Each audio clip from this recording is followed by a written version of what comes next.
Big rocks, stunning beaches and warm waters. Welcome to the Seychelles! This small nation is composed of 115 islands in the Indian Ocean. The Seychelles are the only oceanic granitic islands in the world. When the Seychelles plateau sunk, all that was left were the old mountaintops. Those mountaintops are 70 million years old and form the islands. The main places to stay are Mahé, Praslin and La Digue.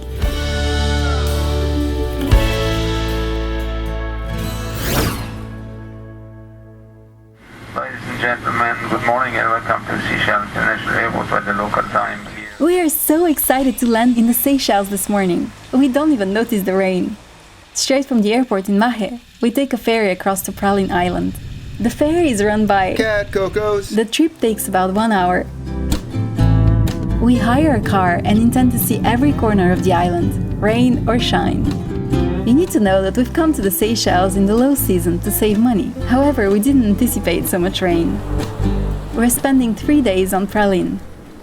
Let's go! This is Praslin's main beach. We are here this morning to catch a boat ride and explore several smaller islands off the coast. Our guide today is Lindy from Safari.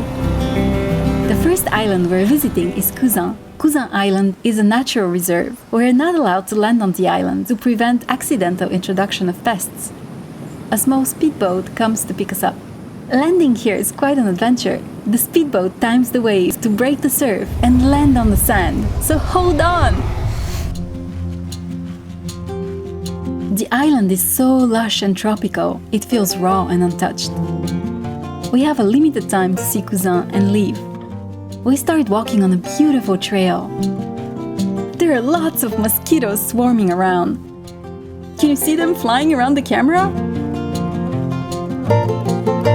Lindy shares lots of interesting information about the nature around us. Every year, about 250,000 birds nest on Cousin, and sea turtles come here to lay their eggs.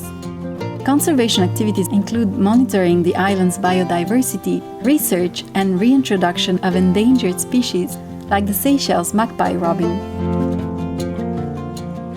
Walking around the island, you can see lots of white-tailed tropic birds nesting on the forest floor.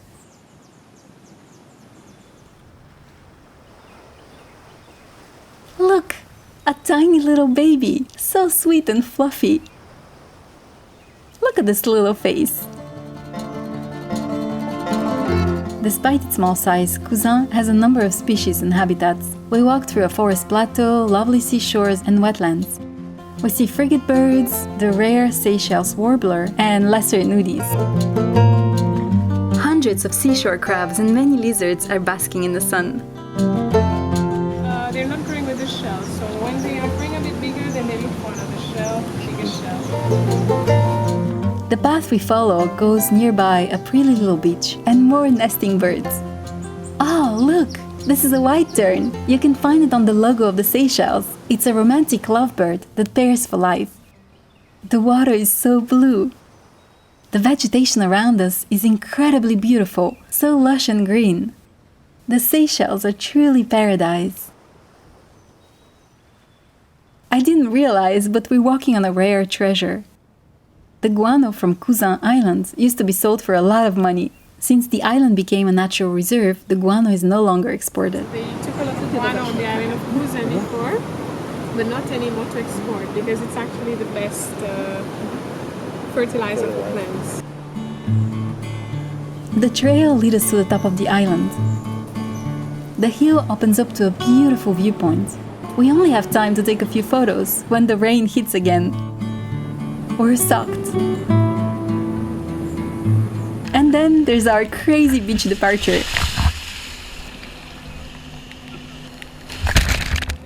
And we're soaked again.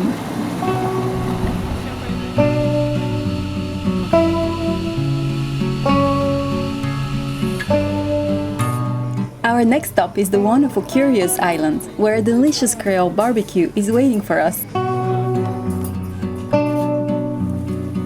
The island is known for the Aldabra Giant Land Tortoises that live here. This is a massive tortoise species, endemic to the Seychelles. There's only one more giant land tortoise in the world that resides on the Galapagos Islands. The tortoise grows over 230 kilos or 500 pounds and can live over 150 years. There are over 200 giant tortoises roaming freely on Curieuse Island. There are also lots of red photies in the trees. I'm fascinated with the little photies. They're so colorful. Life on the island is simple. The atmosphere is laid back. The dinosaur-looking tortoises are fascinating. They love to be scratched on their necks, as this is the only place they cannot reach by themselves. Wow. It's like prehistoric. If you're curious to see, this is what a tortoise shell looks like from the inside.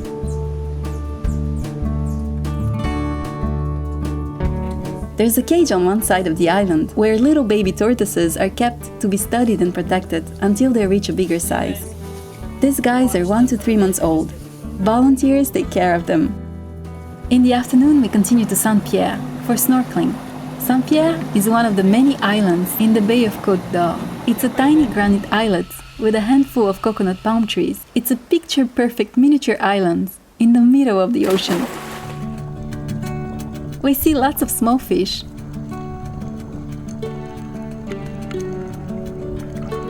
The coral is unfortunately dead. This morning we're visiting the famous Vallée de Mai nature preserve. It's a UNESCO World Heritage Site and a major tourist attraction on the island. The park is beautiful, like walking right into a Jurassic Park movie set. And we have the best guide ever. His energy and enthusiasm are contagious. You guys smell that and pass it along to the group. Right? Don't chew it though. Right? And they will drop it. We are here to see the incredible Coco de Mer. Coco de Mer is a palm tree. So what's so unique about it? Let me tell you. Coco de Mer is a very tall palm tree with huge leaves that cover the forest canopy. Coco de Mer grows for about 15 years before it decides if it wants to become a male or a female plant. The male flowers smell like popcorn and give a sweet scent to the entire forest. The female plant grows the biggest and heaviest nut in the entire plant kingdom. It weighs up to 25 kilos or 55 pounds. It's not recommended to be underneath the tree when that nut falls to the ground.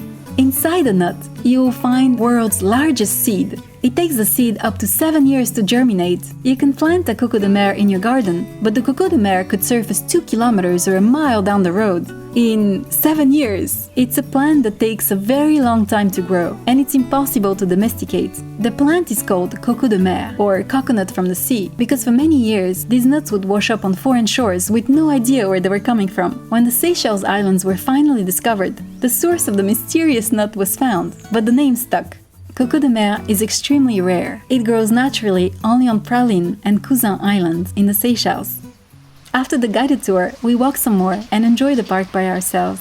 Can you hear the rain? It's raining really hard, but we feel nothing. The reason why we're not wet is the size of those giant leaves. Coco de Mer are covering the forest canopy, collecting the rain and guiding it down to the forest floor.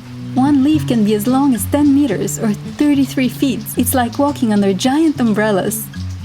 The path is really beautiful. The forest is home to other unique flora and fauna, like the Seychelles black parrots, giant bronze geckos, and 14 endemic reptiles and amphibian species. The atmosphere is jungly and eerie. I'm expecting a dinosaur to jump on us anytime now. Instead, we find a very friendly Seychelles bulbul and a family of tenrecs. One of the many attractions in the Seychelles is the beautiful coast. So, in the afternoon, we head towards the spectacular beaches and crystal clear waters. Not quite what we imagined when we booked our flights in the low season. It's raining. It will continue raining on us for 7 days straight. But in between rainfalls, we managed to see a few beaches. This is Anse Lazio, one of the top beaches on the island. It's a long beach with huge boulders on one side. The wind is strong and the waves are pounding. We walk to the end of the beach and take photos.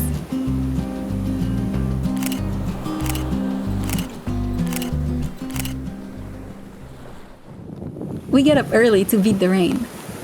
It's 7 a.m. and the rain beats us. Welcome to the Seychelles rainy season. This morning, we drive by every beach on the island. We see some really cool tucked away places. This is where I should mention that the Seychelles roads on all the islands are very narrow. It's difficult for two cars to share the road. The roads are also very steep. It takes some courage to drive here. Even though the weather is grey and it rains, the beaches are beautiful. Everywhere we go, we find giant boulders, soft sand, and crystal clear waters. A match made in heaven. Today is definitely not the best day for swimming. So we head to Fond Ferdinand Reserve. I've read online lots of different opinions. Some said you should go see Vallée de Mai. Others said skip Vallée de Mai because it's too touristy and go see Fond Ferdinand Reserve instead. Mike and I went to see both. Both parks had big tourist groups. Fond Ferdinand offers a pretty walk uphill to a viewpoint, but the path is very narrow, which made it difficult to gather around our guide. The rain made it even more difficult to hear her. We climbed 600 steps to the viewpoint. The top of the reserve is beautiful, even on a grey, rainy day.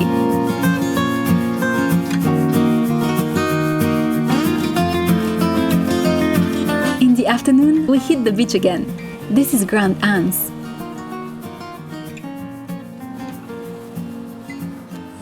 Look. No way.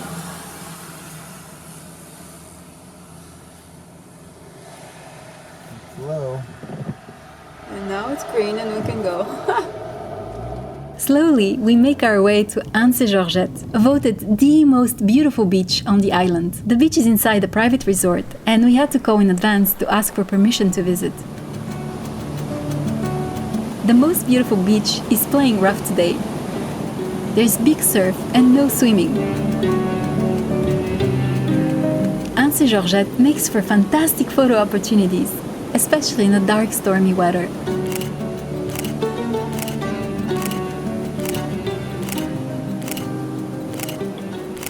I loved Praslin and its beautiful parks. Next stop on our itinerary, Aldabra Island.